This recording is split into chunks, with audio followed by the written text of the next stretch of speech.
All right. So begin with the chemical coordination integration. Sorry for the inconvenience, like a little bit we delayed for the session. Let us have the quick recap of all things that we discussed yesterday. To start with the hypothalamus, yesterday we discussed and how the hypothalamus and the pituitary gland is being connected. So here this is a part you could see the infundibulum. The infundibulum is otherwise called as the scalp region, and through which this the masters of the master gland, that is hypothalamus, is connected with the pituitary gland, and we discussed the weight of the pituitary gland is 0.5 grams. And in the hypothalamus, we have the special type of cells called as neurosecretory cells. This neurosecretory cells secretes NH actually, neurohormones, and these neurohormones which may be passing through the axons to the anterior part as well as the posterior part of the pituitary gland. We discussed about anterior and posterior. We started with the anterior part of the pituitary gland. Before discussed about the pituitary anterior part, we also discussed about the Rathke's pouch. Coming to the Rathke's pouch, this pars tuberalis, pars intermedia, and pars distalis, and then we have the posterior pituitary, that is neurohypophysis. And this part together we call it as a Rathke's pouch. Fine. So these are quite a recap of what we discussed. And yesterday we discussed about the hormones which is getting secreted by the anterior part of the pituitary gland.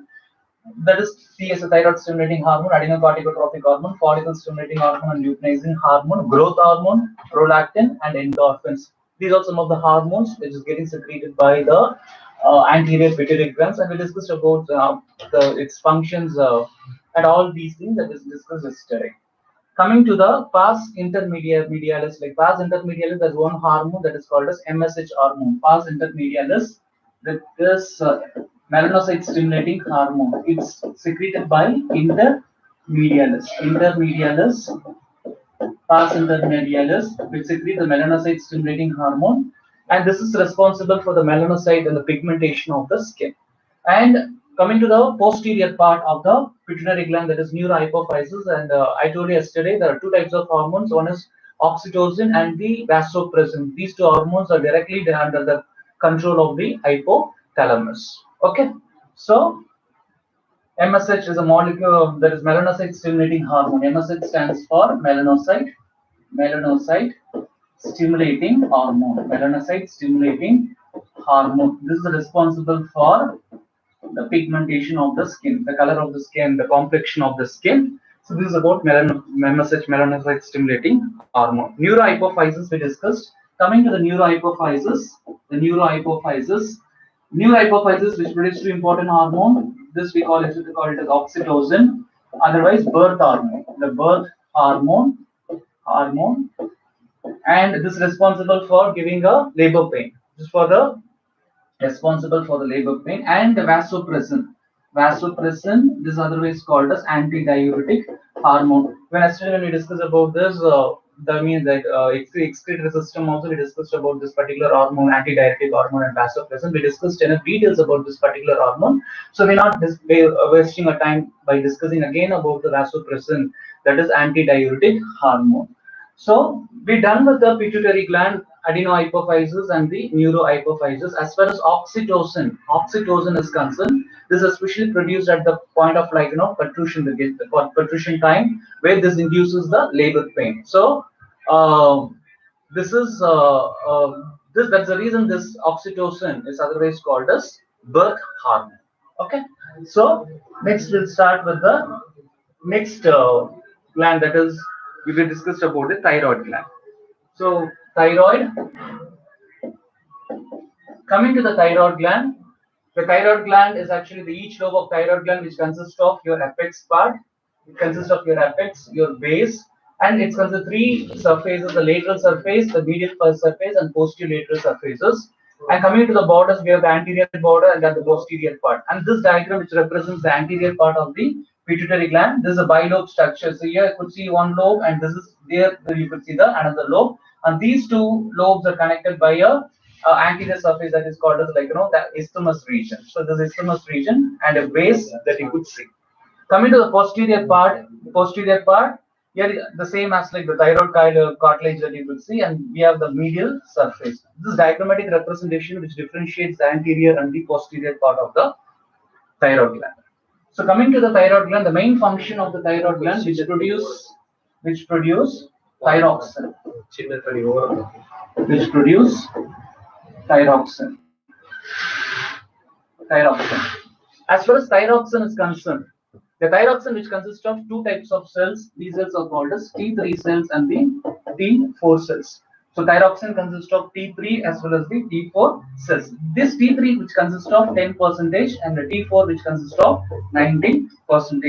And the lag period of T3 is 2 to 3 days and the lag period of T4 is 10 to 12 days. So, and another thing about the thyroid gland, this is the important gland which is responsible for the production of iodine. This is one of the main iodine hormone, which consists of 65% of iodine. 65% of iodine.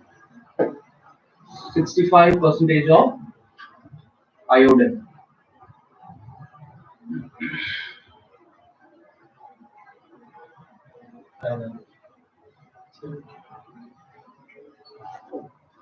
Right? When going to this particular gland, thyroid gland, along with the T3 and T4, the main difference that you can make out between the T3. So, what is the T3 and T4? T3 and T4 are the units that you could see with the thyroxine. So, T3 it's about 10% and T4 which consists of 90%. The lag period of T3 cells are 2 to 3 days, and this is about you could see like 10 to 12 days of time. So as for the thyroid stimulating hormone, this is produced by all the thyroxine, the thyroid is getting produced. This is produced by means of thyroid stimulating hormone. So this thyroid stimulating hormone, the stimulating hormone, that is trophic hormone. Yesterday we discussed of the pituitary. We have the growth factors as well as the inhibitory factors. This thyroid stimulating hormone, which comes under the growth factors, which stimulates the releasing factors. This thyroid stimulating hormone, which produce two types of, which produce thyroxine as well as which produce calcitonin. So now this produces both thyroxine as well as calcitonin. Produce thyroxine as well as calcitonin. So as far as thyroxine is concerned, this consists of T3 cells as well as the T4 cells. So this thyroxine which produced by a special group of cells called as acinal cells. Acinal cells, and calcitonin is produced by parafollicular cells. This is produced by parafollicular cells. Sometimes questions come from this part. Which type of cell is responsible for the production of thyroxine? So as for the production of thyroxine, acinal cells are important, and for the calcitonin, parafollicular cells are playing very important role in this production. So both which comes under the stimulation of thyroid stimulating hormone. Coming to the thyroxine, we have two type of cells, T3 and the T4. And this region I mentioned about the difference between the T3 and T4. Clear? So, and I told you this iodine containing hormone, what is the percentage of iodine in as far as this particular, the gland which reserves is a 65% of iodine. So what is the main function of this thyroxine? This thyroxine which plays a very important role in controlling the basal metabolic rate. Thyroxine which plays a very important role in controlling the basal metabolic rate. Basal metabolic rate, and also this plays a very important role in the ATP production. So ATP is a energy currency of the cell. Okay, energy currency of the cell.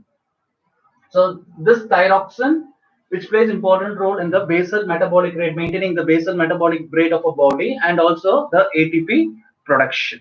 Along with this, is also playing very important role in the physical, mental, and the sexual control of the body. So altogether, the physical, mental, and the sexual control of the body, this also maintaining this particular hormone, the thyroxine, which plays a very important role. So when the questions come from thyroid stimulating hormone, either you expect from this part, the thyroxine, or you expect from the T3 or T4, or from the acinal cells or parafollicular cells, and the main functions of the thyroxine hormone. Okay, hormone is which is responsible for the basal metabolic rate, maintains the basal metabolic rate, and also for the ATP production. But also this plays a very important role in the calcium and the calcium uptake. It also plays a very important role in the calcium uptake. Calcium uptake. So we're done with the first part of the thyroid stimulating hormone under this thyroid, that is thyroxine. We move to the next part of this, actually the hypo and hyper secretion. Coming to the hypo and hypersecretion of this thyroid gland, hyposecretion, hypo and hypersecretion.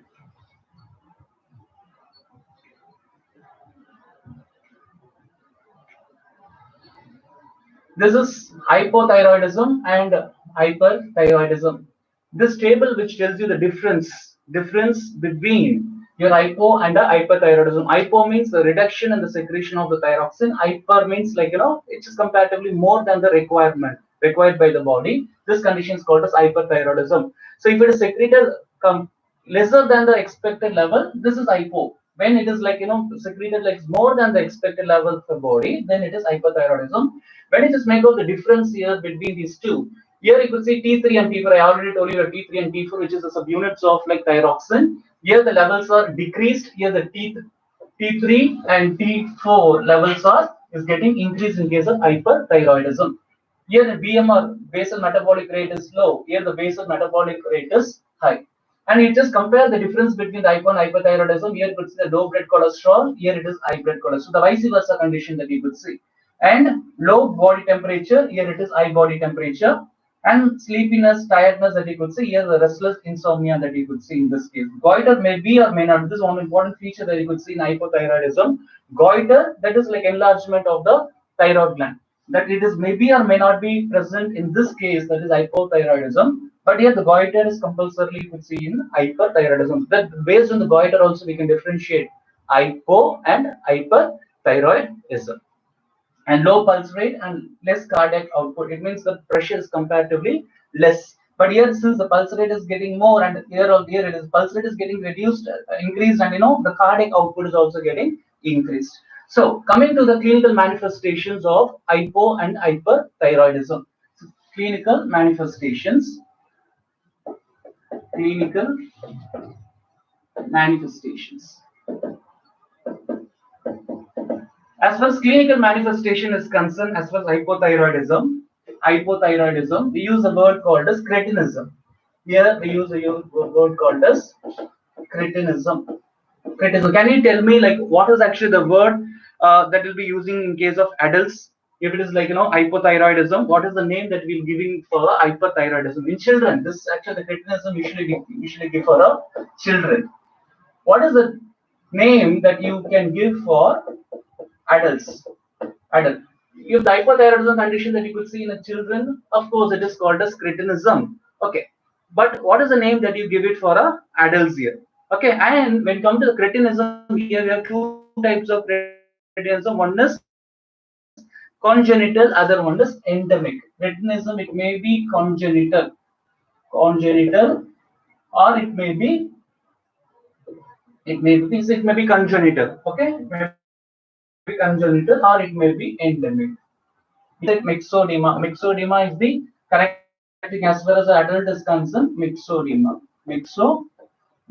So, if the hypothyroidism condition that you could see in children, it is called as cretinism. If the hypothyroidism condition you could see in adult, is called as myxodema. Cretinism, again, two types. We have the congenital. What do you mean by congenital? Congenital, actually from the mother, to the fetus. If it gets spreads, that is called as congenital.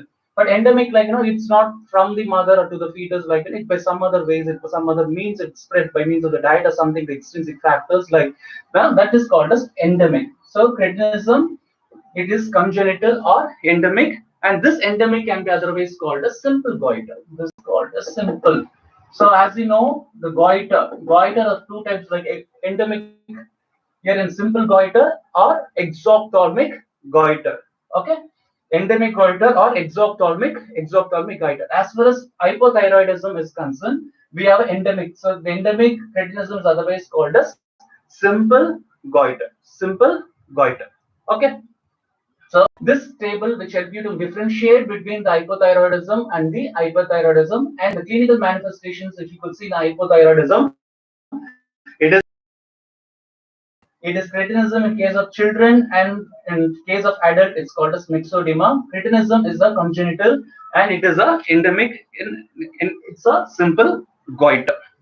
Okay. As far as thyroid gland is concerned, if you ask the weight of the thyroid gland is 25 grams. So the weight of the thyroid gland is 25 grams actually. So coming to this part, here the hypothyroidism, this is also responsible for causing Hashimoto disease. This also causes Hashimoto disease.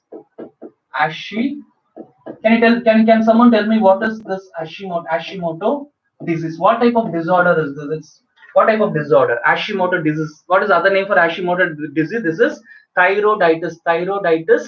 Thyroiditis is other name for the Hashimoto disease. So what type of disorder is this? When you're talking about the disorder for Hashimoto, so we give a specific type of disorder. So what type of disorder? So if you need this tableau column, the images that you want to be sent, then definitely I'll be sending it for you, because sometimes like if the font size is not, then I'm happy to send it for you. So you can listen to the class right now. So Hashimoto disease is causes, the Hashimoto is a autoimmune disorder. Autoimmune disorder. In this case, Hashimoto disease is a it's a autoimmune. I told you what is autoimmune disorder. So autoimmune disorder is the condition where like your own immune system start acting against your own body cells. It means the person's immune system start acting against the thyroid gland itself, then it leads to destruction of the thyroid gland. This manifestation, this condition is called as this disease called as Hashimoto disease. So Hashimoto disease is a classical example for autoimmune disorder. Autoimmune disorder. Okay, fine. So these are about the hypothyroidism. Coming to the hypothyroidism, these are some of the features, the differentiation that we already seen. Along with that, you could see in hypothyroidism is exophthalmic goiter. Here you could see exophthalmic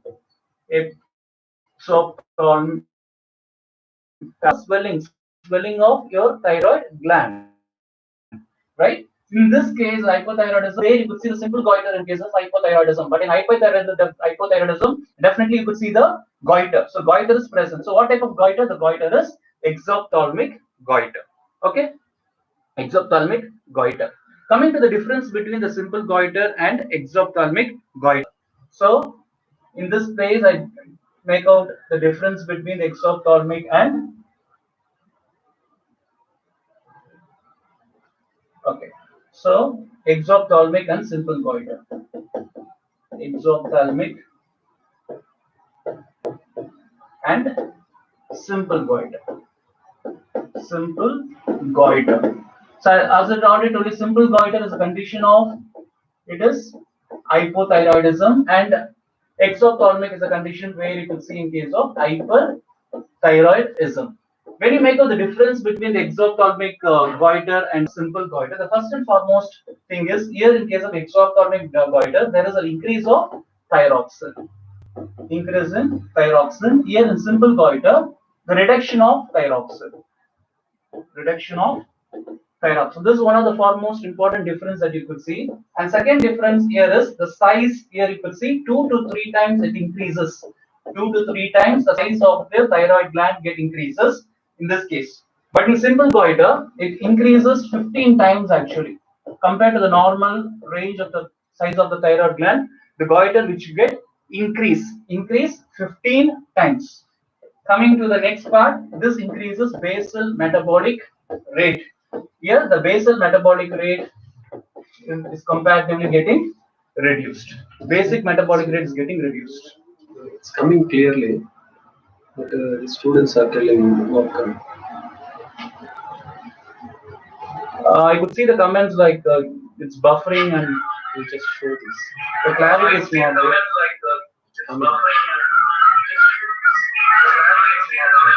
So here I could see.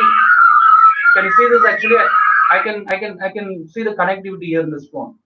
Yes. Clear. So it's clear, right? I request you guys to restart so that the buffering, the problem may not be there for you. Can you do it now? Because we can able to hear a sound as well as we can look at the audio as well as visual clearly at this place. So we couldn't see any sort of like difficulties in watching as well as listening to the this particular session. Can you do it? Please check. Because I could see your comments. A lot of people telling like there's a buffering problem. Can you please restart and so that you can continue with the class without any interruption? Can you do it? Thanks. Thank you so much. Yeah. It's coming clearly. Guys, the video as well as audio is coming clearly. There's no such buffering issues. If still you are experiencing this type of issue, you just restart it so that from the beginning again you can have the session. Okay, there might be some problem with your connectivity. From our side, it's evidence like our audio as well as visual part is very clear. Okay, thank you for attention. So we continue the class. Exophthalmic goiter as well as the simple goiter. Yeah, it's clear now, right? Very good. Good. Thanks for your response, guys. So increased basal metabolic rate, there is a reduction in the basal metabolic rate. Coming to the next difference here is BP is getting increases. So BP get increased, the pulse rate also will be increased. Then body temperature, the body temperature also will be increased. And here bulging of eyes you could see. Bulging of eyes you could see. Here there is no bulging of eyes.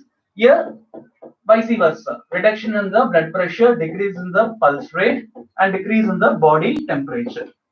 So by which you can differentiate this exophthalmic goiter and the simple goiter, right? Understand simple goiter is a conditions like where you could see in the case of cretinism, right? It's the endemic part. It's not compulsorily where hypothyroidism, the people, the children should have this goiter. Maybe or may not be condition. But in this case, hypothyroidism, definitely this goiter would have, you could see that is exophthalmic goiter. So the bulging of eyes definitely could see in this case. But simple goiter, there's no such bulging of eyes.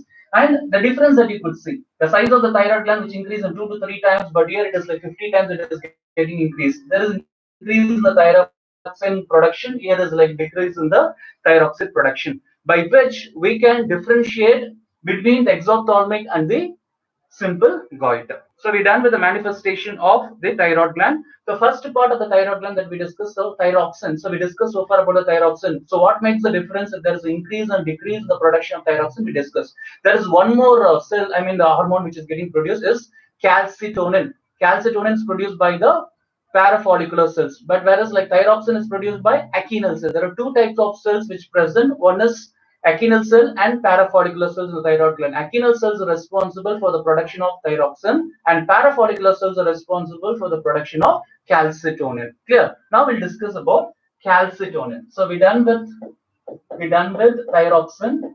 Then we discuss about calcitonin. The calcitonin actually it's produced by parafollicular cells. Produced by parafollicular. Sometimes the question comes like, which cell is responsible for production of calcitonin? Parafollicular cells. Which cell is responsible for thyroxine? Achinal cells. So you make out the difference between, but both are getting produced by the thyroid gland. So parafollicular cells are responsible for production of the calcitonin, and this consists of 32 amino acids. How many amino acids which present in this particular hormone? It is 32 amino acid. Main function is which lowers the calcium in blood. It's very important function. Calcitonin, which plays a very important role in PR stands for pulse rate. Pulse rate. PR is a pulse rate. Okay. So function of calcitonin, which reduce the calcium level in the blood. It means what is happening, like why it is reducing. So if it's taking from the blood, so it takes calcium from the blood, and where it is going to deposit it, it's going to deposit that calcium in a bones. So it reduces the calcium in blood, but it increases the calcium in a bones, actually bones, teeth, and all the spaces where the calcium will be accumulated. So the main function is it's reduce the calcium in the blood and increases the calcium in the bones. So if as it is depositing, accumulating the calcium in the bones, osteoporosis, this condition, right, is less because the calcium is getting like deposited in our bones. So the chance of osteoporosis also comparatively less. This because of the calcitonin. This is because it's reducing the calcium level, the calcium ions from the blood. Okay, this is an important function as far as your calcitonin is concerned. Next, we move on to the parathyroid hormone. Coming to the parathyroid hormone, so far we discussed about hypothalamus, pituitary gland, thyroid gland. Under thyroid gland, we discussed about thyroxine and calcitonin. Next, we discussed about parathyroid. The fourth hormone that we're going to discuss is parathyroid gland. As far as parathyroid gland that we've seen, like it's a bilobe structure because it's a butterfly shaped structure that we've seen. Here you could see the parathyroid gland actually. So this central part is actually, we call it as isthmus. This is actually isthmus. isthmus part, and this is the thyroid gland that we discussed already. And this is the place, this isthmus, and here you could see the parathyroid hormone. These four subunits that you could see, right? This is a parathyroid hormone. When coming to the parathyroid, it's a 4 in number. It's 4 in number. It's 4 in number. The parathyroid is 4 in number, and this consists of 84 amino acids. How many amino acids? This consists of 84 amino acids. Calcitonin consists of 32 amino acids. Coming to the parathyroid, this is produced by a special type of cells called as chief cells. Chief cells, and from the chief cells, we have a factor called as Collips factor. We have a factor called as Collips factor. So how the calcitonin is getting produced? Produced by the parafollicular cells. Thyroxine is produced by acinal cells. The same way, this parathyroid is produced by the chief cells, and these chief cells which produce a factor called as Collips factor. And what is the main function of the thyroid parathyroid gland is it increases calcium in a blood. Which increases calcium in the blood. So you could see one thing, right? You can see the difference. I mean, the calcitonin and the parathyroid both are antagonistic to each other. In this place, it's reducing the calcium in the blood. Parathyroid, you could see, it's just increasing the calcium in the blood. It means what is happening? Like this reduces calcium in bones. It's understood. So how much ever the calcium is getting stored in the bones by means of calcitonin, it's getting like reabsorbed back, taken back by this hormone, parathyroid hormone, and this will increase the calcium level in the blood. So calcitonin and the parathyroid, these two hormones are antagonistic to each other. So you should understand the future. Coming to thyroxine, it's a basal metabolic rate, that thing with under ATP production, the total ATP control, everything that we discussed about thyroxine because of T3 cells and T4 cells. But coming to the calcitonin and parathyroid hormone, calcitonin and a parathyroid, these two hormones are antagonistic to each other. How? Calcitonin reduces the calcium in the blood and stores the calcium ions in the bones. Parathyroid performs the vice versa condition where it increases the calcium in blood and it stores the calcium in the bones. So it performs like vice versa condition. So this is about the parathyroid gland. Next, we're going to discuss about adrenal gland. Adrenal gland. Coming to the adrenal gland, this is the fifth hormone we're going to see. We're going to discuss the fifth hormone, adrenal glands. So you know the position of the adrenal gland. So adrenal gland, this consists of two important parts actually. And the superior part of the kidneys, you could see the structure, this gland, you could see here, right? This is called as adrenal gland. Okay. And coming to the adrenal gland, so as I told you yesterday, which is the largest gland? Thyroid is the first largest gland in our body. Coming to the adrenal gland, as far as adrenal gland, this consists of two parts. One is adrenal cortex region, and other one is the medullary region. So the outermost part is called as cortex region. The inner part is called as medulla. And this this cortex part, which consists of 80 percentage. The adrenal gland, this consists of 80 percentage. Medulla, which consists of the 20 percentage. 80 and the 20 percentage. Coming to the cortex part, it is mesodermal in origin. It is mesodermal in origin. Mesodermal in origin. This one is ectodermal in origin. As far as what is this actually like? Mesodermal is embryonic development. During embryonic development, this mesodermal is a adrenal cortex is a mesodermal in origin, and medullary part, the inner medullary part, is a ectodermal in origin. Coming to the cortex region, how we can differentiate the cortex and the medulla? The cortex region consists of three zones. So what are the three zones? You could say zona glomerulosa, zona fasciculata, and zona reticularis. So these three differentiation that you could see in the cortex region, but there's no such differentiation you could see in medulla. So in medullary region, no differentiation like this, no differentiation. But in cortex, yes, there is a differentiation. So what is the differentiation here? You could see three segments here: zona glomerulosa, zona fasciculata, and you could see zona reticularis. Coming to the zona glomerulosa is otherwise called as mineralocorticoids. Mineralocorticoids. So what is the other name for zona fasciculata? Can someone tell me what is the other name for zona fasciculata and what is the other common name for zona reticularis? If I say like zona glomerulosa as a mineralocorticoids, so what we call it as zona fasciculata and what we call the zona reticularis. Okay. Coming to the zona glomerulosa, fasciculata and reticularis, we're going to discuss now. As far as glomerulosa is concerned, this produces an important hormone. This is called as aldosterone. This produces aldosterone. Aldosterone. Zona fasciculata produce cortisone. Cortisone. Cortisol. This produce cortisone or cortisol. Zona reticularis. This zona reticularis, this produce aldosterone. So zona glomerulosa, as I told you, like zona glomerulosa, aldosterone, this is like cortisone, and this is a sex corticoids. We discussed separately about the sex corticoid, the sex hormones which is getting produced by the zona reticularis. So cortisone is otherwise called as glucocorticoids. Glucocorticoids. And this is otherwise called as zona reticularis is otherwise called as sex corticoids. This is called as sex corticoids. Sex corticoids. Good. Now we'll start with the first part. We are in the first part, that is the cortical region, right? As far cortical region is concerned, this cortex region which produce like 20 different types of steroid hormones. This produce 20 different types of steroids. Most of the steroid hormones are getting produced by the cortical region. So as I told you, the chemical compositions, like some are made up of amines, some are made up of polypeptides, right? Some are made up of steroids. But in this case, you could see the adrenal cortex, which reserves, like, it produces 20 different type of steroid hormones.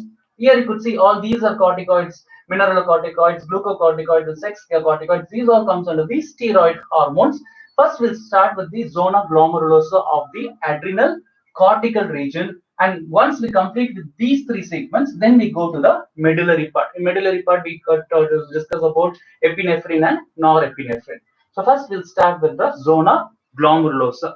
As already told you, zona glomerulosa, which is responsible for aldosterone.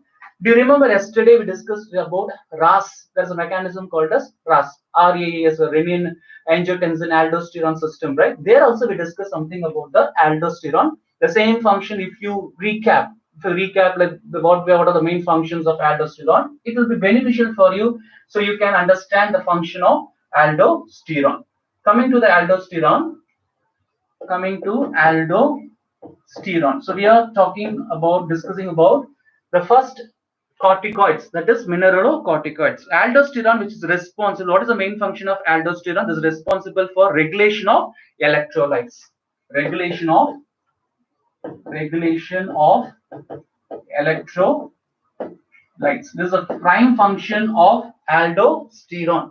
And the other function of aldosterone, if you see, it's maintaining the balance of the body fluid, osmotic balance of body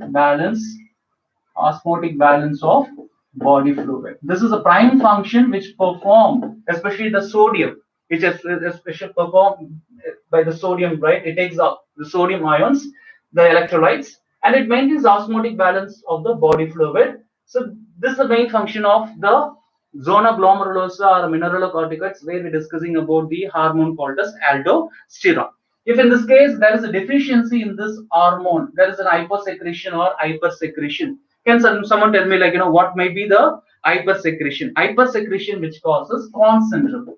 Hypersecretion which leads to a Cons, CONNS, Cons syndrome. Hyper. What might be the hyposecretion? If the secretion of the aldosterone is not up to the mark, so what is the name of the disease? What is the name of the disease? Where you could see hyposecretion, where it leads to in the skin, you could see the bronze pigmentation. You could see the bronze pigmentation. You could see, right, the bronze pigmentation. You could see the hyposecretion. This is actually the hyposecretion. This is called as Addison disease. Addison's disease. Coming to the Addison disease, where you could see the bronze color pigmentation that you could see on the surface of the skin, that shows it's a hyposecretion of the aldosterone. When it is an hyposecretion, the syndrome is called as Cons syndrome. The Cons syndrome is what? Increase in the sodium and reduction in the potassium. So there is increase in the sodium and there will be decreasing in the potassium. This leads to the condition called as Conn's disease. And vice versa condition of this manifestation is hypo. This leads to the Addison's disease. Addison disease where you could see the bronze color pigmentation and also the low BP. Good. So we're done with aldosterone. Next, move on to the glucocorticoids. Coming to the glucocorticoids, what is the main function of the glucocorticoids? Glucocorticoids, which is playing very important role in carbohydrate metabolism. Glucocorticoids. So we discuss about glucocorticoids. So let me enlist some important functions of this glucocorticoids. This is responsible for carbohydrate metabolism. Responsible for carbohydrate metabolism, and this also play important role in conversion of glucose. So what the glucose is getting converted to? Glucose is getting converted to glycogen. Then this also comes responsible for protein and fat metabolism. Protein and fat metabolism. So these are some of the functions that you could see in case of glucocorticoids. Apart from that, these also act like a kidney function. For effective kidney function, this also play a very important role. And another place where this act like a suppression of the immune system. So that is the place suppression. It suppress the immune system. Suppress the immune system. So this is having an advantage, the significance of administration of glucocorticoids, especially in the transplantation. If you study in transplantation immunology, where they administer this hormones, the glucocorticoids, this particular cortisone hormone, cortisol, cortisone. This particular hormone is getting administered because this suppresses the immune system. So as well as immune suppressive drug, this can be used. For example, the person going for a transplantation where the tissues are not matching. Yesterday we discussed at that point of time to suppress the patient's immune system, this glucocorticoids can be administered. So that is again the important function where the glucocorticoid, the cortisol or cortisone can suppress the immune system. And this is also responsible for production of RBC. It is also responsible for production of RBC. So these are the important function, and this we call it as a life-saving hormone also. This is also called as life-saving hormone. This has also been evidenced in anti-inflammatory response. Anti-inflammatory response. So these are some of the important functions of glucocorticoids. If the condition comes like there is an hyposecretion or this particular hormone leads to the increase in secretion. So what is the name of the disease that we call in case of hyposecretion? Hyposecretion, we call it as a Cushing syndrome. We call it as a Cushing syndrome. So what is actually Cushing syndrome? Where it increases the glucose. Because I told you like this is responsible for the carbohydrate metabolism. So what happens here in Cushing syndrome? This increases the glucose level. So automatically like obesity conditions will be raised actually. So Cushing syndrome is a manifestation case of hyposecretion because the glucose is not getting converted to glycogen. Then in case of like hypersecretion, can you someone tell me like what might be the hypersecretion? Hypersecretion where the blood glucose level is getting reduced. This condition is called as hypoglycemia. This is called as hypoglycemia. So hypoglycemia is the condition if it is like hypersecretion. Okay. It's hypo, sorry, it is hypo and it is a hypersecretion. So here it is hypersecretion where like it's more amount of glucose. So it leads to the Cushing syndrome. Hyposecretion, the condition is called as hypoglycemia. So this much of information will be beneficial for you to understand the main functions of corticoids. That is the second part of the adrenal cortical region. So inflammatory response, you ask a question like the inflammatory conditions, like if there is any, I told you anti-inflammatory response. So inflammatory response like somewhere like injury, if any damage occurs inside the tissues, against that particular damage, like the main hormone which playing important role as a defense mechanism also. So that's the reason it's a life-saving hormone. So we call it as a cortisol because each and every day in our body, in any part of our body, tissues or any sort of like cells which goes for injury or inflammation, but still it's not like enhanced, it's not beefed up. One point of time there's inflammatory reactions getting seized or stopped. Which hormone is doing all this work? Your cortisol or cortisone is secreted by the adrenal, that is a cortical region. This is responsible for the anti-inflammatory response. Okay, produce anti-inflammatory reaction. Yes, good. So hyper sometimes the question asks like hypersecretion is a Cushing syndrome, hypersecretion is a glycemia. Cushing syndrome is the increase in the glucose in the blood, whereas hyperglycemia decrease in the glucose, that is a blood sugar.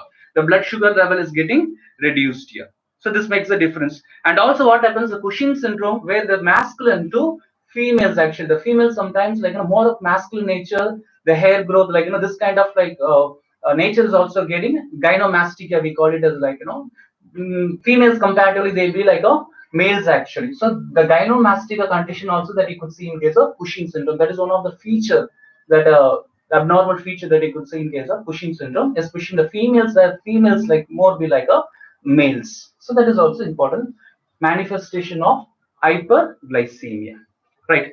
So because why the reason is hyperglycemia, because in very good see the females are like abnormal hair growth. This also increases hair formation, hair growth.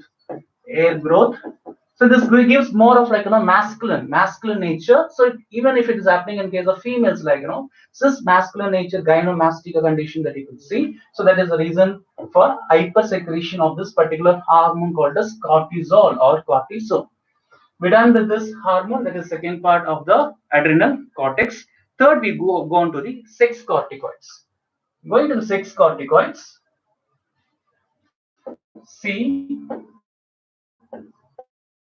sex corticoids,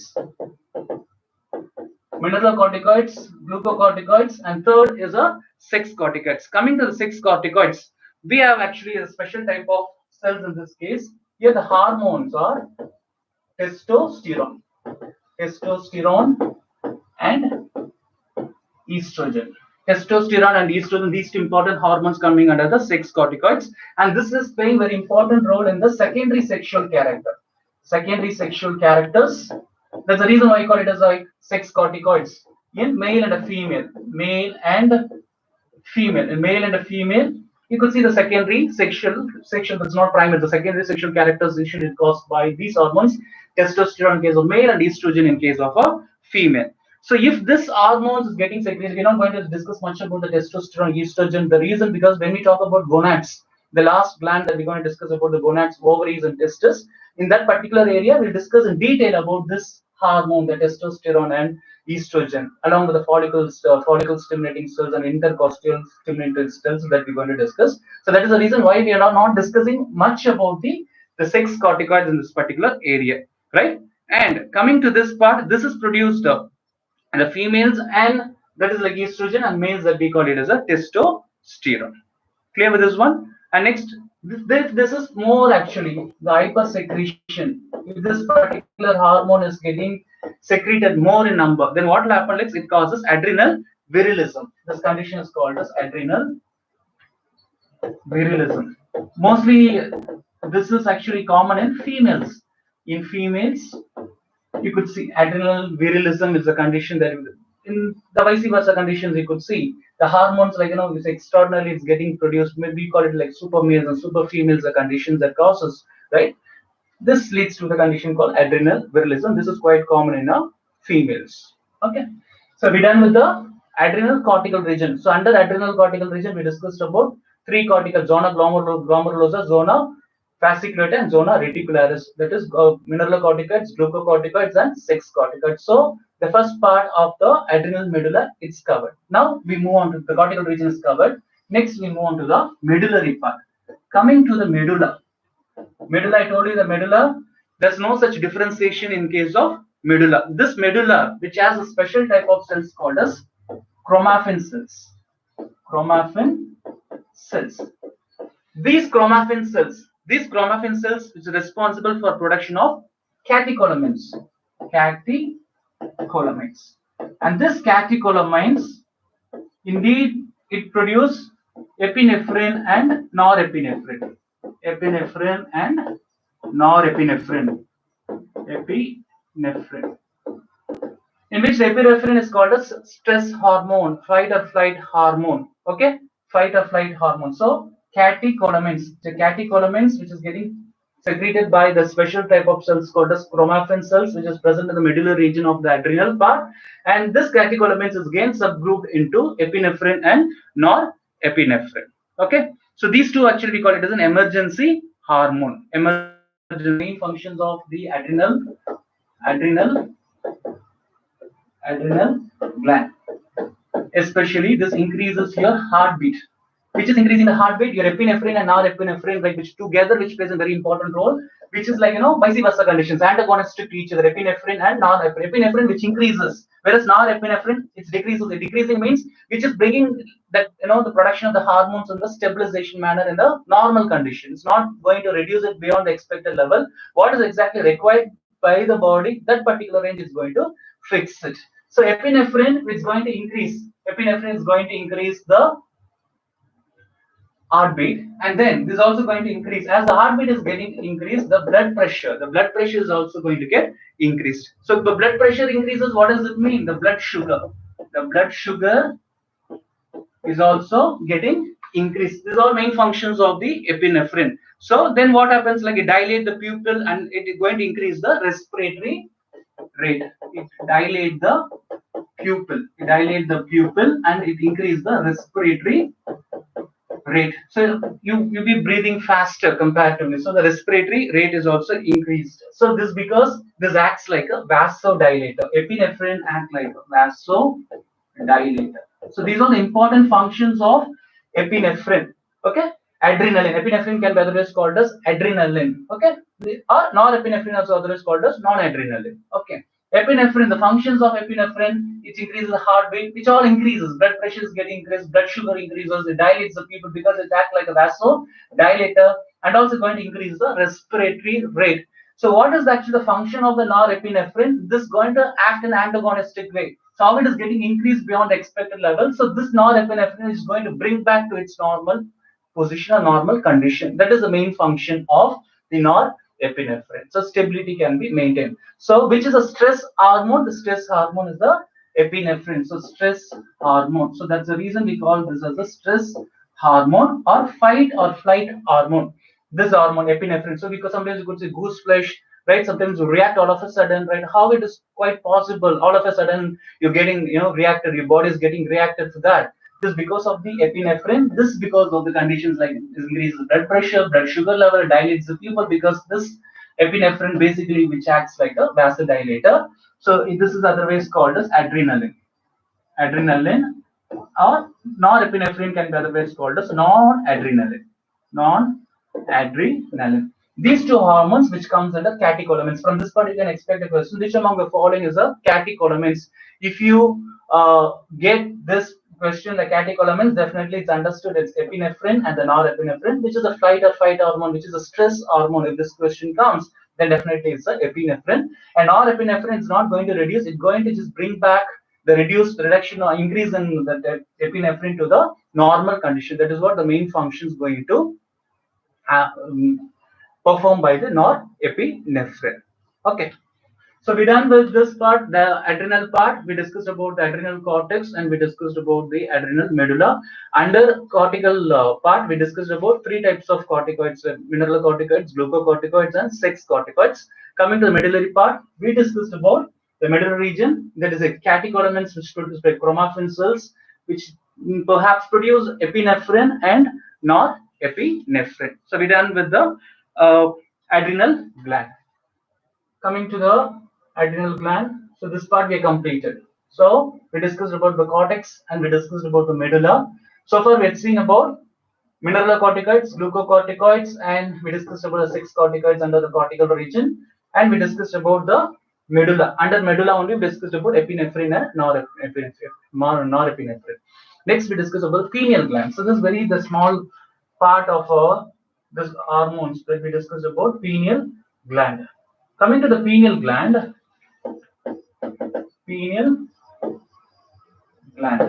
So this is the sixth hormone that we're going to discuss. So far we discussed completed five important hormones. Then is the sixth hormone. The weight. What is the weight of the pineal gland? So it's present in the brain.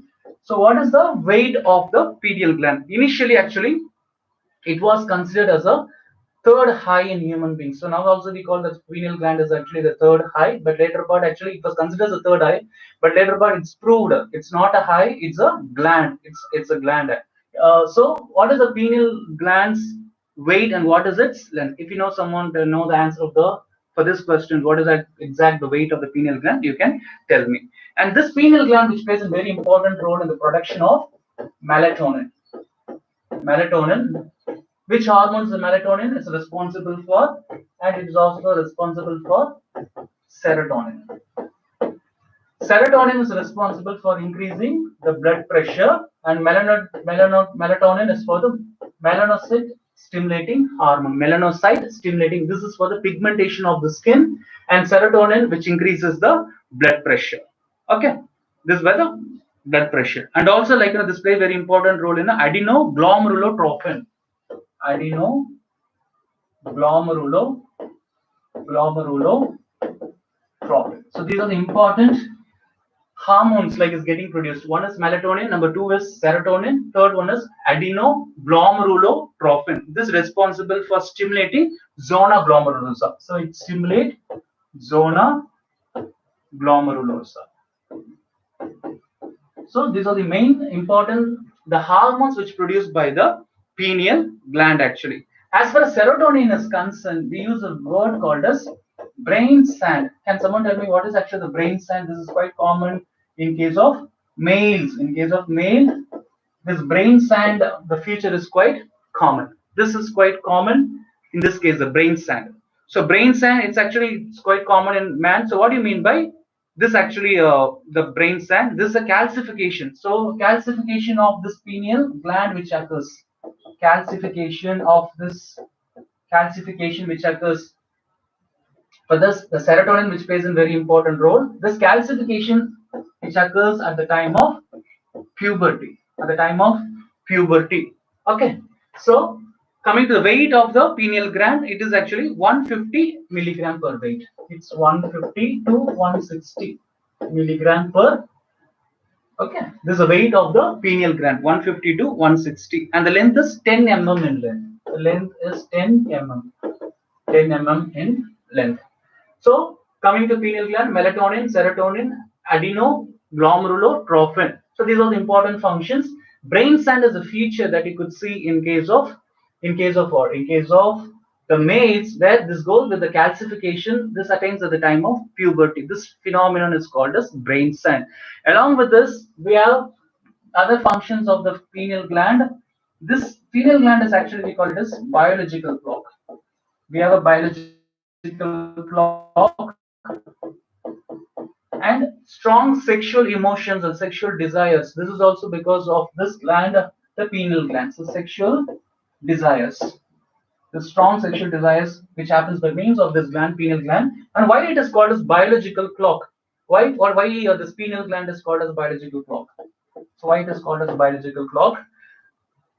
And this is the main functions of pineal gland. So if we ask for the hormones, melatonin, serotonin, and adenoglomerulotrophic, these are the important functions. It's for pigmentation, this for increasing the blood pressure, and this for the zona, increasing the zona glomerulosa.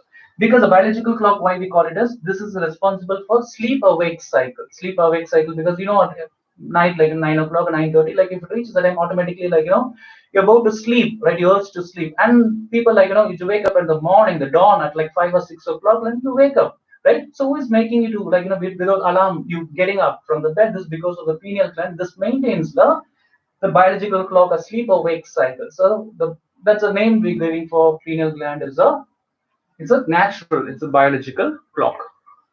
So this is about the pineal gland we discussed. Next, we move on to the next gland, that is pancreas. So far we discussed about the 6 glands in pineal gland we discussed. Next, move on to the pancreas. Coming to the pancreas, the 7th part is a pancreas.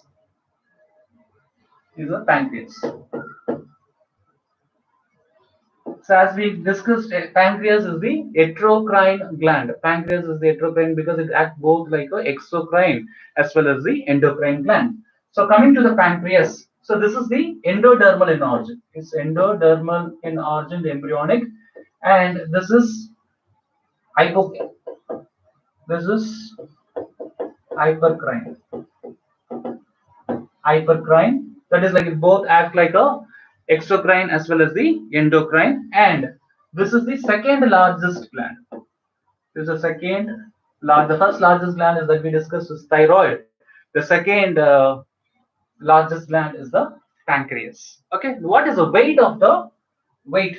What is the weight of this pancreas? So here, this region, right? This is the region we're talking about. This is the part that we are covering here, and this region is actually we call it as a pancreas. And here you could see that this is the duodenal part, and here you could see the liver, and here the duodenum, and here you could see the pancreas, and of course you could see the what is it called, the gallbladder here. As we're discussing only about the pancreas, the sections here, we focus only about this part, the pancreas. Can someone tell me what is the weight of a pancreas? What is the weight of a pancreas? So pancreas is the endodermal and embryonic organ. It's a exocrine and endocrine and hypocrine. We heterocrine we discussed, right? So this is also called as hetero. We call it even heterocrine. Heterocrine in nature. So it is a heterocrine because it acts like both exo as well as endocrine. Why it is called as exocrine? Exocrine because it produces pancreatic juice. Because we know the difference between the exocrine and endocrine. One is ductless gland, other one is with the duct. Okay, so duct and ductless gland will make the difference between the exocrine and endocrine. Whereas like the pancreatic juice which comes under the exocrine, as far as endocrine where you could see the insulin, glucagon, like somatostatin, these are all things which comes under the endocrine. So combining these two, duct as well as the ductless part that you could see in pancreas. So pancreas is a classical example for a heterocrine gland, and this is the second largest gland. Okay, second largest gland. So what is the weight? What is the weight of the pancreas? Can someone tell me what is the weight of the pancreas and what is actually the length of the pancreas? The length of the pancreas is usually 12 to 15 centimeter. The length is 12 to 15 centimeters. So what is the weight of the pancreas? Coming to this part, the pancreas, it secretes like 500 to 1000 milliliter of the what juice actually is get producing pancreatic juice. So this comes under the exocrine. So under the digestive, when we discuss about digestive system, we almost discussed about the pancreas also because pancreas which plays a very important role in a secretion of the pancreatic juice. So where the when we are talking about the pancreatic juice, this comes under exocrine. So pancreatic juice, this comes under the exocrine. Coming to the endocrine, you could see endocrine part. What are the types of cells that you could see? Yeah, you see the alpha cell, you see the beta cells, you have the delta cells, and we have like PP cells. They are the four type of cells we could see in this case. So this is alpha, this is beta, and this is like delta cell, and this is PP, polypeptide pancreatic cell. Most of the books they were not given about the epsilon cell. Sometimes like they ignore this type of cells. So we talk about this particular the main four type of cells which is getting produced by the pancreas, that is by islets of Langerhans. The islets of Langerhans which produce these four types of cell. So coming to the weight, as I told last you, the weight of the pancreas, the weight is 85 grams. The weight of the pancreas is 85 grams. So exocrine because of production of the pancreatic juice, fine. Coming to the endocrine part, describe the islets of Langerhans. This islet of Langerhans, which produce four type of cell: alpha cell, beta cell, delta cells, and PP cells. Alpha cells. What is the main function of alpha cell? This is for the production of glucagon. It's a very important part. You can expect question from this area. Beta cell, insulin. Insulin is getting secreted.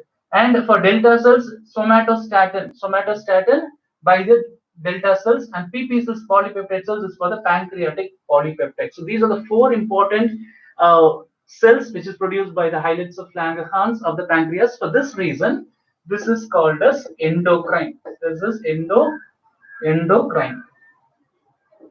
Endocrine. So you need to remember the four types of cells. What does it produce? Alpha for glucagon, beta is for insulin.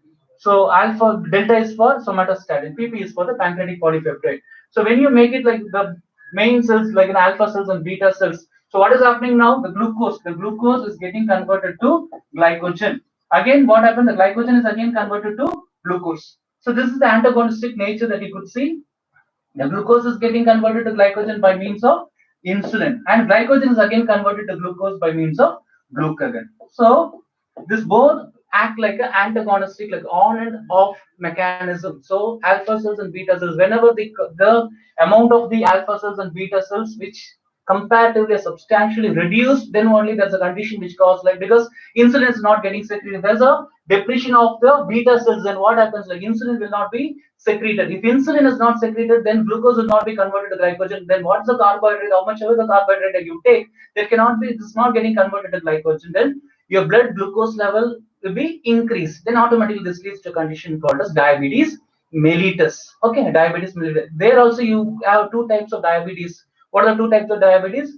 Insulin dependent diabetes and insulin independent diabetes. Can you someone tell me what is the difference between insulin dependent diabetes and insulin independent diabetes? We discussed diabetes insipidus, that is we discussed in the last chapter. That has no connection with this. But diabetes mellitus is something with that we discussed related with the insulin secretion. If the beta cells, there is abnormality in the beta cell secretion, the insulin will not be produced. If the insulin, what is the main function of insulin? This converts the blood glucose, the blood sugar into glucose into, that is into glycogen. If there is a deficiency in this insulin part, then what happens?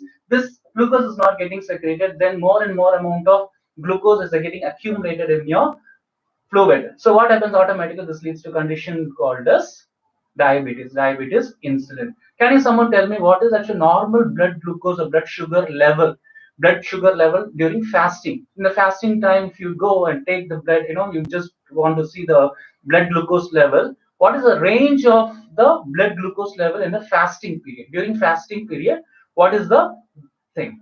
So you ask for epsilon. Epsilon cell produce which type of function? You could see like ghrelin. Ghrelin is actually the main function. Epsilon, this part, right? Epsilon, which acts like a precursor cells, or the stem type of cells, which is responsible for the proliferation of other type of cells, which monitor the other type of cells. Okay, in most of the places where the ghrelin is not being discussed, because ghrelin is usually which act like a precursor cells, which is responsible for the proliferation of other type of cells. Okay, so the fasting. So when you're talking about the fasting, the range is like 80 to 100 mg per 100 ml. So 80 to 100. So fasting. When you go with the fasting, if you go for a blood check where the sugar, it's to 80 to 100 mg per 100 ml. This is for fasting. But if you take a practice, if you would have seen like the technicians take the blood sample, they has to come in the empty stomach. So they want to calculate like what is the glucose level when you're fasting and after you take the breakfast, right? So this keeps like slightly increase. The glucose level is slightly increased after fasting. After fasting also this goes to like an increase in level, but when the diabetes insipidus conditions, this 100 mg which goes to maximum of 150 mg per 100 ml. If this condition rises and reaches above 150 or nearing to the 150, then this condition is called as diabetes mellitus. And one point of view should come back again, like the condition is not coming back, but the blood glucose is again it's beefing up, it's increasing. Then what happens? What happens?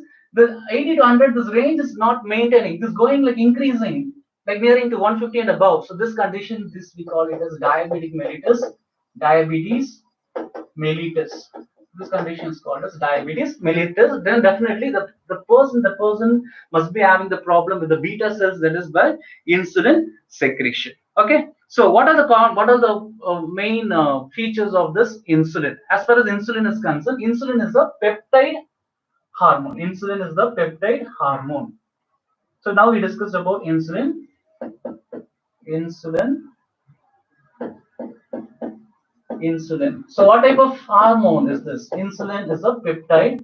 Which type of cell is responsible for producing this? Produce beta cells. Beta cells are responsible for producing insulin. Okay, can someone tell me like how many amino acids are there in a insulin? Because insulin consists of A chain, B chain, and C chain. If you study the biotechnology part, you would have studied about this one. So definitely you must be knowing like how many amino acids are there in a, yeah, it's ghrelin, yeah, that is ghrelin. So how many amino acids are there in an insulin? That is like A chain and B chain together, because C chain which will not be performing any functions, A and B chain which plays a very important role. So how many amino acids are there in a insulin? Can someone tell me? So it's a peptide hormone and it is a beta cells actually. So I told you like in fasting times like 80 to 100. If it is like the amount is getting increased above 150 mg per 100 ml, then again it's confirmation for the person definitely is having diabetes mellitus. So it's the 64 amino acids. It consists of 64 amino acids that you could see in case of insulin. Fine. So, what are the conditions that you could see the insulin? Glycosuria. What is glycosuria? Glycosuria. Then polyuria. What is this term? Because we discussed about the excretory system, that point itself we discussed about what is glycosuria and polyuria and ketoacidosis. Ketoacidosis. This ketoacidosis is because of increase in oxaloacetic acid. If you study the Krebs cycle, right? You would have studied about the oxalic acetic acid. This oxalic acetic acid, right, which gives like in a ketoacidosis condition. And so what is ketoacidosis? This is actually increase. There's a presence of acid in blood. What type of acid? Oxaloacetic acid. This oxaloacetic acid that you could see comparatively in the ketone in the blood. So this condition is called as ketoacidosis. Okay, and also diabetic patients have the problem of wound healing. So if any wound it comes now, there will be delay in healing of wound. So wound healing is also like important the feature of the diabetes mellitus. So wound healing. Okay, and cholesterol level is comparatively reduced. So cholesterol level is reduced, and glycogen in muscle is also reduced. Why? Because the glucose is not getting because insulin is not there, so glucose is not getting converted. Then the reduction in the cholesterol, and also there's in the muscle weakness also been evidenced, and also there you could see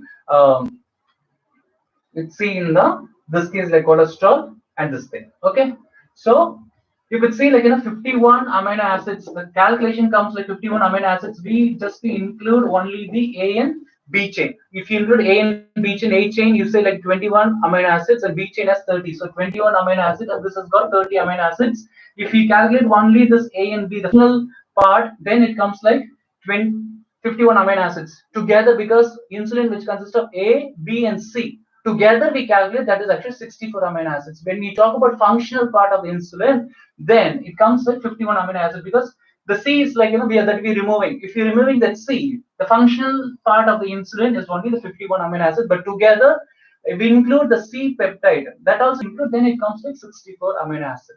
Okay, so if the question comes like what's the number of amino acid, if they're giving like more specifically like functional insulin, you go with the 51. If you could see any options like 64, then you go with 64. So 64 is combination of three peptides, but when we talk about the functional part of the insulin, then you include only A and a B, right? Because C is getting excluded. Only pairing occurs between A and B peptide, then C will be removed with it off. So then in that case, it's only 51 amino acid.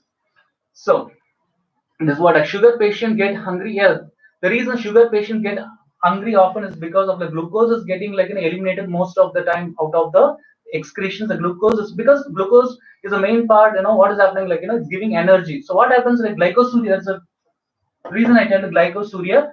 So what happens, like the glucose is getting eliminated through the urine, and the person is not getting energy. So how much ever the carbohydrates are taking, like the carbohydrates not getting converted. So what is happening? It's getting eliminated. It's wasted off through the urine. So often the person they get hungry. That is polyphagia condition. Polyphagia condition. They often want to eat anything. They want eat munch all the time. So this is because the glucose is getting eliminated mostly in the urine or through the excretion, and the cholesterol level is getting reduced, and glycogen is not stored in the muscle because it's getting wasted, because there's no insulin in the, its production occurred by means of the pancreas, so by the beta cell. So these are the main uh, bulletins that you can take as far as insulin is concerned. And coming to the diabetes, we have two type of diabetes: insulin dependent diabetes and insulin independent. So we get pain in the legs. Why? Because the glycogen, again, the glycogen in the muscle, not only in the legs. Usually, like the old age people, they get in the knee pain and the back pain also sometimes they'll get. So this is because they usually where the glycogen depletion takes place, glycogen is not getting stored inside the skeletal muscles. Automatically, they get actually pain in the leg. Okay, oral consumption of insulin is not advisable. So can you tell me the reason? It's very logical question, like why the oral consumption of insulin is not advisable. It's very logic, very logic. So what happens, like if you consume the injection, if you take in the form of a tablet, right? Often we go for injection, right? Insulin injection. So why doctors are not giving the form of pills, but controlling, like, for diabetic patients, they give the tablets like Dionel or glycipage. This type of tablets are usually prescribed, but insulin is not given through the oral mode. It's a very logic questions. Definitely, I'll be giving answer, but that is very common. I mean, because we discussed already in the previous chapter also. The one reason is actually the two reasons are there why we cannot take insulin to the oral. I mean, by means of oral mode, we cannot take it. Okay, so um, okay, fine. So the cholesterol, which reduces the glycogen in the muscle.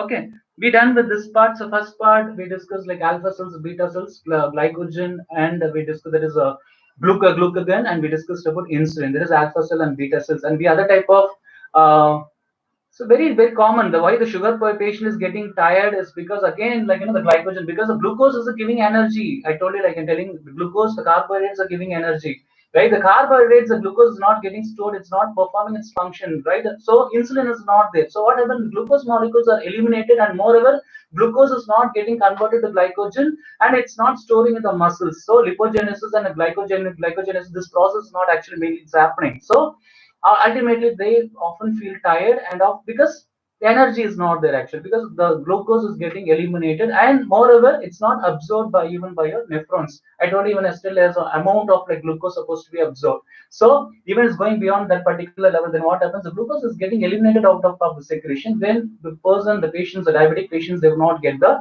energy. OAA stands for oxaloacetic acid. That's the end product that you could see in the Krebs cycle. Krebs cycle, that citric acid cycle. If you see the oxaloacetic acid, at that point of time, this oxaloacetic acid is getting increased. Then, if there's more than the production, more amount of OAA is getting produced, then you could see the presence of acid in the blood.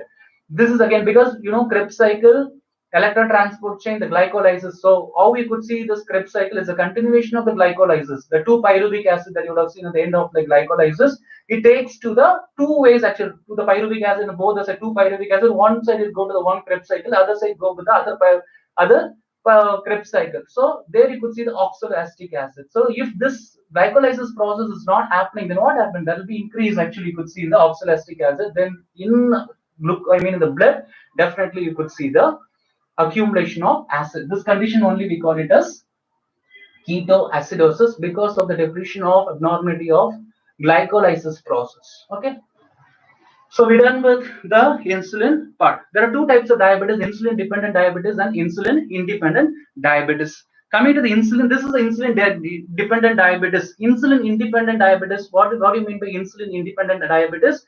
Insulin secretion is perfect. So here in case of, in this part, like insulin, this insulin dependent, but in case of insulin independent diabetes, where the insulin secretion is correct, actually insulin is performed in a body, but normally insulin is getting produced, but it's unable to convert glucose to glycogen.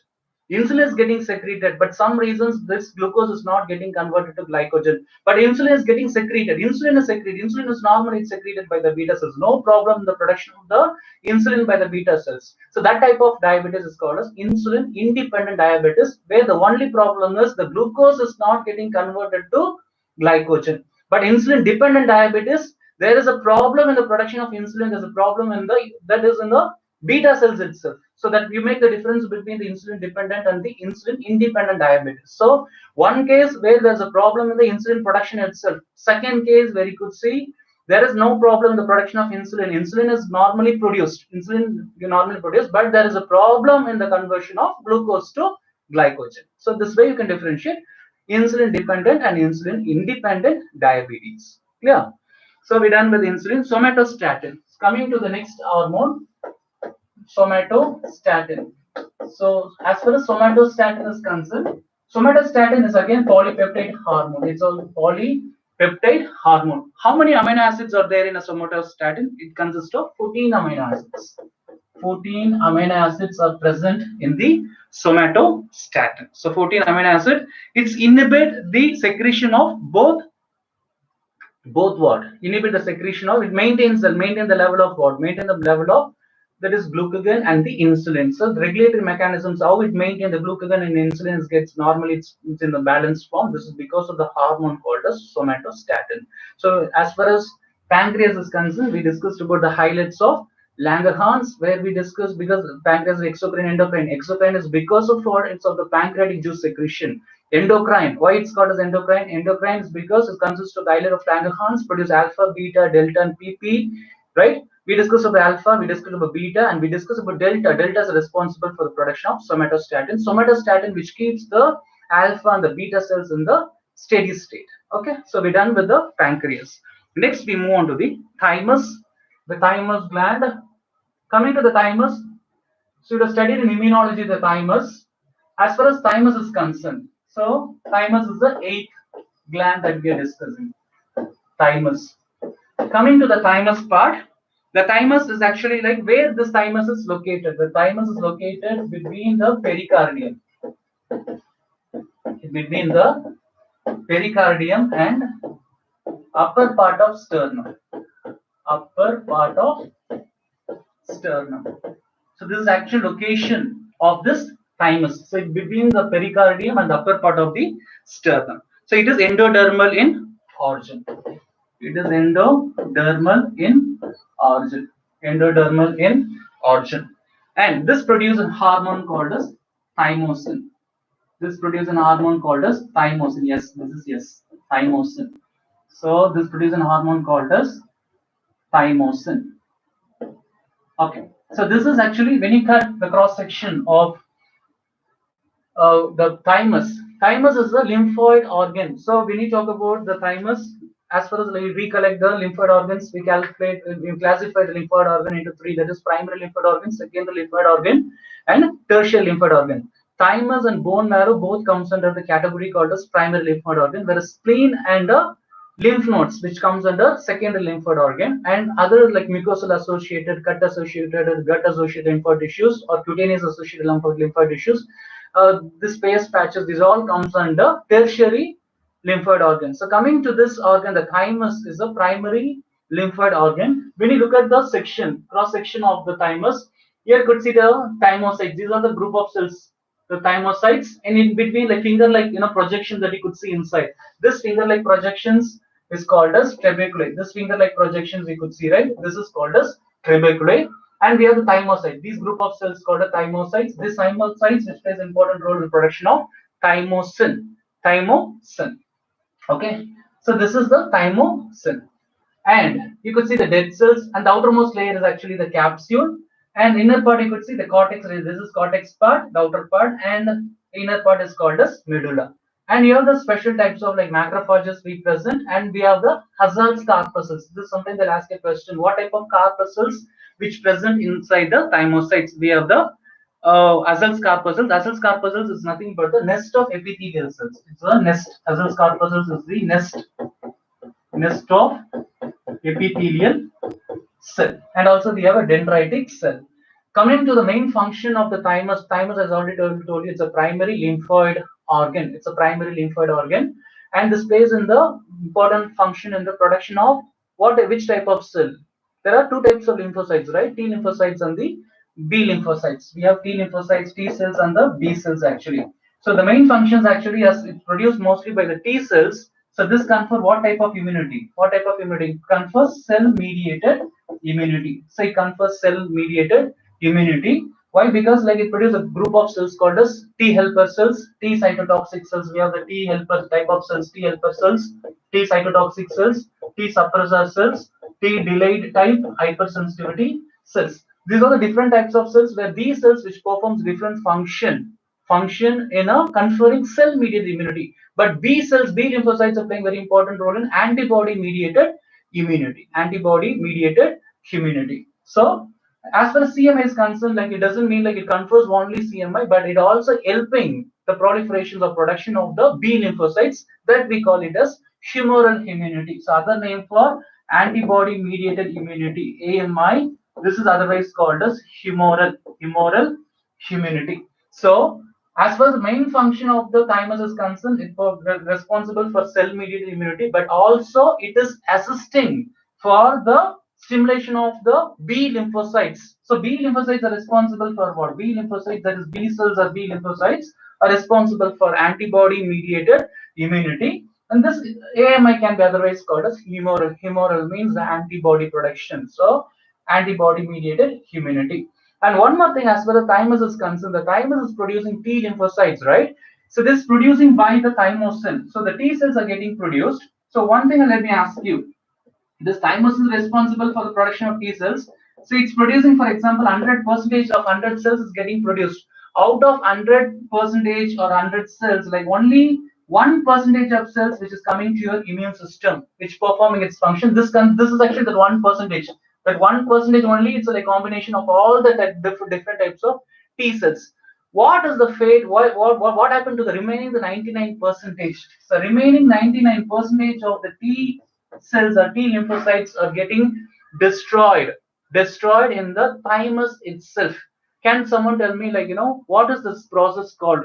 What is the name of the process by which this 99% of the remaining thymocytes, that is the T cells, are getting destroyed in the thymus itself, whereas only the 1% is coming out of the thymus, which is acting like a matured T cells and which is performing, the main functions of the immune system. What is the process this called? There's a destruction of the 99% of the thymocytes. So why there is still the reason is not clear why the 99% of the T cells, thymocytes or immature T cells are getting destroyed in the thymus itself. It's allowing only the 1%. That 1% also, these thymocytes will be carrying an antigen on its surface. This antigen is called the Thai antigen. So this Thai antigen, those T cells which carries this THY, the Thai antigen on its surface, are allowed to come out of the T, that is the thymus, to perform immune function. Okay, it's contributing main functions for the immune system. But remaining 99% are getting destroyed in a way in the thymus itself. So what is the name that we give for this type of mechanism where the 99% of thymocytes are getting destroyed? This is not metastasis. This is apoptosis. So this process is called as apoptosis. By means of this apoptosis, the 99% of thymocytes are getting destroyed in the thymus. So this process, this is still the reason is not clear why this 99%. Maybe if all the 100% is coming out of the body, I mean out of the thymus, your immune system will be exaggerated immune response. With this 1% itself, we cannot tolerate. We have hypersensitivity reaction. Just imagine this many amount of the thymocytes which comes out of the thymus, then how your immune system will be. So immune system knows pretty well, the thymus knows pretty well how much amount of the immune cells, the T cells, has to be produced outside. So there is destruction. The 99% of cells are getting destroyed in the thymus itself. So we completing this part. So what is actually they confirm the function of the thymus. So I know this time is 4 o'clock. Within a couple of minutes, I'll be closing the session. Okay, thanks for reminding me. So the thymus is concerned. This how they confirmed the main function of thymus. The thymus, which plays a very important role in conferring immunity. This they performed by experimentally they proved in case of mice, actually in laboratory animals. What is the name of the mice? What is the name of the mice? They confirmed. They remove the thymus. They remove the thymus, and thereby they confirmed the thymus, which plays a very important role in the defense mechanism or the immune reaction. So can you tell me what is the type of mice they especially used for performing this type of experiment, so that they confirm thymus, which plays a very important role in a defense mechanism for the proliferation of T lymphocytes, that is cell-mediated immunity. So we're done with 8 glands. The thing that remaining part we have is the gonads that we have. So maybe tomorrow, with the first 15 to 20 minutes, we try to complete the gonads part, that is the testes and ovary, and then we move on to the mechanisms, the feedback mechanism of the hormones that we'll see. So by that, we'll complete this particular chapter, that is chemical control and coordination. And there's one more chapter left in human physiology. Okay, human physiology, we have neural control and coordination. By this, we're about to complete this particular unit, that is human physiology. So if you have any doubts or any queries, please free to add a comments in a comment box. Thank you so much for joining with us, and I appreciate your time and patience. Thank you so much.